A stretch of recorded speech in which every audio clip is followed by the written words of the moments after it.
Hello everyone and welcome back on the second video. In this video we will see the character customization and how the NPC integrate within the game. I will leave the link of the full live in the description down below, and on top of here you can see the link of the first video. Without any further ado, let's go to the video. Throughout the galaxy, there are so many things to see and stories to experience. But the most important story is the one that you tell. I'm the type of person who spends hours in character creation. Okay, here we're entering into the character personalization, and that is a thing that they are pushing so much. Through our character generation system, we scanned a wide range of faces from different age groups and ethnicities, and by mixing and matching all that data, we were able to create highly detailed and diverse characters. We use that exact system to create all of the characters and NPCs you're going to see in the game. So any character you see almost always is a character you could make yourself. Snap out of it. Hey, come on. Okay. This we still need to understand if it is in the first part when you start a game, Mentally, the jury's still out. after you have selected your character. New recruit for Argos Extractors? Ring any bells? Any of this look familiar? You start your character creation journey as though you're cycling through employee records.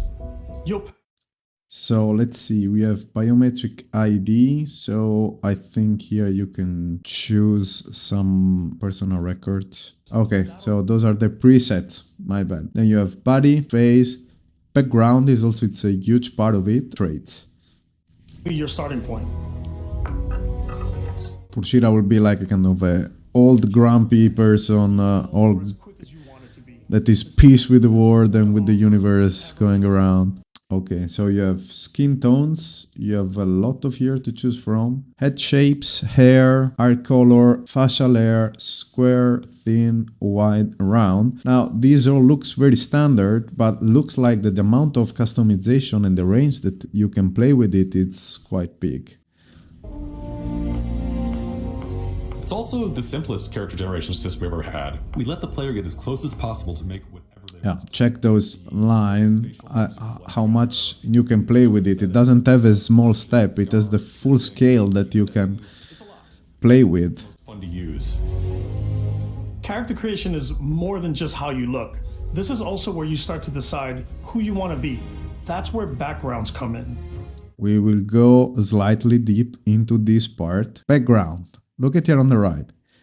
Beast Hunter, Bouncer, Bounty Hunter, Chief, Combat Medic, Cyber Running, Cyberneticist, Diplomat, Explorer, Gangster, Homesteader, Industrial, Long Hauler, Pilgrim, Professor, Ronin. So, and each one of those backgrounds will give you unique starting skills, and I guess those are the one that we will have to choose to level up with. Let's say with Explorer, they say exploration is a lost art. You didn't listen, as the major faction argued over the space they desperately tried to control. You were busy uncovering the wonder of the settled system. So starting skills is the laser, and this one I think is the same like stats that we have seen it before. Personal laser weapons are in widespread use across the settled system, and specializing training greatly increase their effectiveness. Now we have astrodynamics. Advanced technology is one thing, but it takes skill, patience, and a bit more love to coax even more capability out of the ship's craft drive. Surveying, of course, is the Explorer. Let's try to check the other one. Of course, here there will not be the full range of it, but we can have a look. Diplomat. The wars are over. Peace now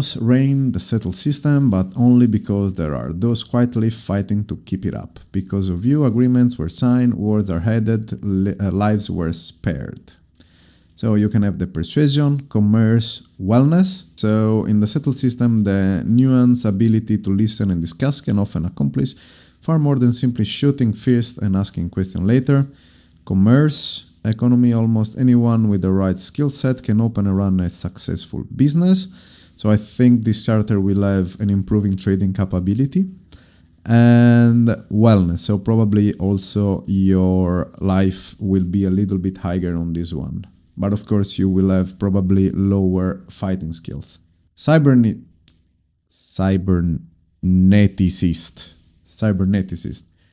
Robots, more toys, neurohams, good for parlor tricks. The colony war may have made implants and upgrades available to veterans, but once you saw a greater future, humans and machine as ones. Okay, that's really nice.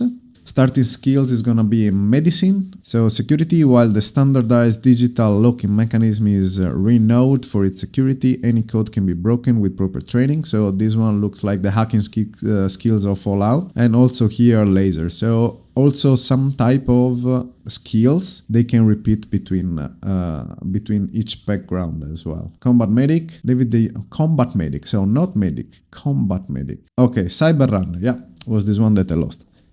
From Neon to New Atlantis, the megacorp stand as monument to power, prestige and profit. You have worked both for and against them to the inside out, and often sacrificing conscience for credit. So, stealth. For a combat who values discretion above all else, the ability to approach a target while undetected and kill with the silenced weapon is as terrifying as it is effective. So I think these skills, if you build like a stealth build, they will put some bonuses on your weapons and damage that you can do. But this we will have to, of course, seize it. Security, while the standardized digital locking mechanism is renewed for its security, any code can be broken with the proper training. So also here you will have an extra hacking points. And theft.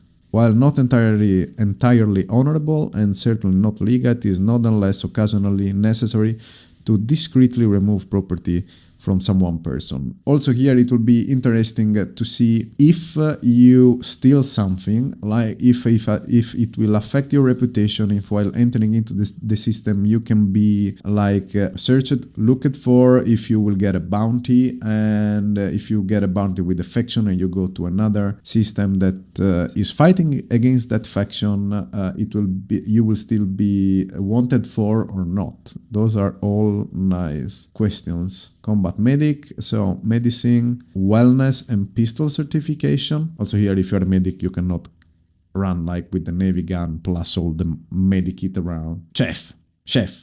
This is interesting. Now, what you can actually do, like while the unrefined masses scarf down chunks by the shiploads, you cater to those with a more discerning palate. In your kitchen, countless alien species becomes true culinary masterpieces. Also here, if it works, like Fallout 76, where you have to combine several food to have special bonuses. I really want to see how you can do it in like a planet or in a galaxy where you have to travel between thousands of planets, so you have different fauna, flora, and different food. So gastronomy, access to brand new words means access to brand new ingredients, and there is almost no limit to the delicious foods and drinks talented chef can prepare.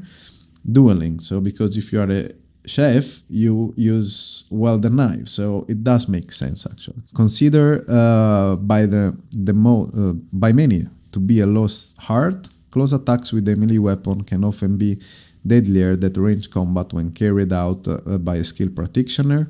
And scavenging. There are those who can find just about anything, and their success is usually dependent on knowing how and where to look. So also here we have melee damage. I think you can find in the same crate maybe more loot because you have this chef. Start with 3 basic skills. From chef to dusty. You know, the crew still has a betting pool about which restaurant critic you must have crossed to wind up here. What's great about backgrounds is you never know when yours is going to come in handy. Yeah, that's true. Talking to some guy, and suddenly you learn he needs a beast hunter to help track down a monster. Fine. I probably should stick to professionals. Also, it's very nice to have secondary missions from NPCs that are randomly around. 3 traits. Traits are completely up. Okay, traits. That's the last part of the character personalization. I have no clue what they are. Alien DNA, Dream Home, Empath, Extrovert, Freester, Collective Shelter, Hero Worshipped. Okay, let's see. Raised Enlightened.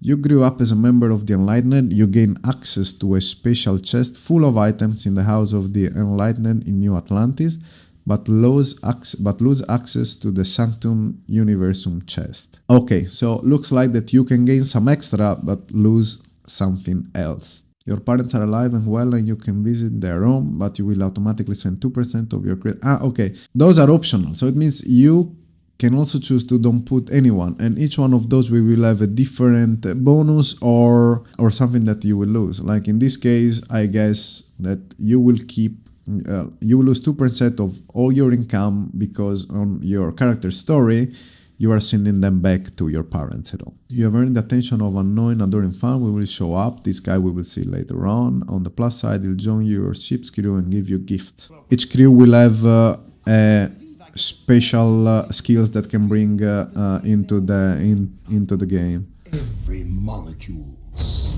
My favorite treat is kids. That didn't sound promising at all. But they're very sweet, and it's really fun to go visit them. Honey, we got ourselves a visitor. Oh my god! I came across some hostile zealots in space, but because I had chosen a trait that made me the same religion as them, I was able to get by without any issues. There's another great one that gives you a damage buff when your health is low, but mercenaries will randomly show up and try to kill you. Okay. No matter what you choose, there will be plenty of ways for you to tell your story. That's good NPC integrations as well. What a view! It's a feast for the eyes. Off we go to another adventure. Uh-oh. So the adoring fan has done something. We'll let you discover that on your own.